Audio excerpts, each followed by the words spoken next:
All right, now let's bring back Mr. Yao Yang to get his take on China's rural land reforms and what this means for the Chinese economy going forward.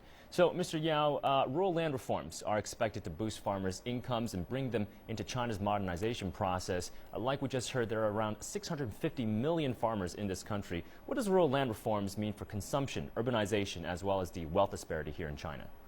Well, this is going to mean a huge to both farmers and urban dwellers. For farmers, for the first time in the last half century, they now have the rights to own a property. In this specific case, they can sell their residential land in the open market. This means if they move into the city, they can sell their land, their residential land, and then collect a huge amount of money, then settle down in the city. So that's going to boost the consumption in China and also facilitate urbanization.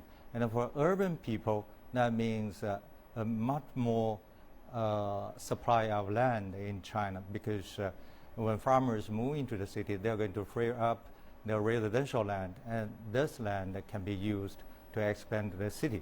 So I think this is going to be a win-win situation, both for rural people and urban people, and that's going to help to reduce China's income disparities between the countryside and the city.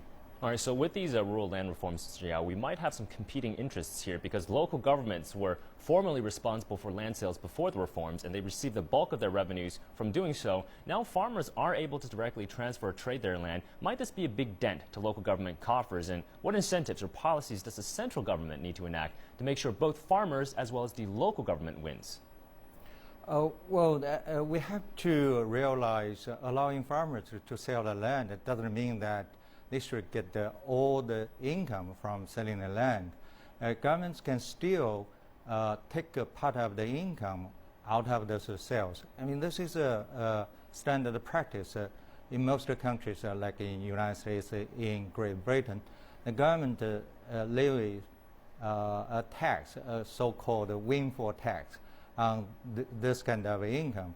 In Chinese case, although the government is not going to take the land and then resell the land in the open market, but the government can still, take a part of the income through a kind of tax or kind of transfer from farmers.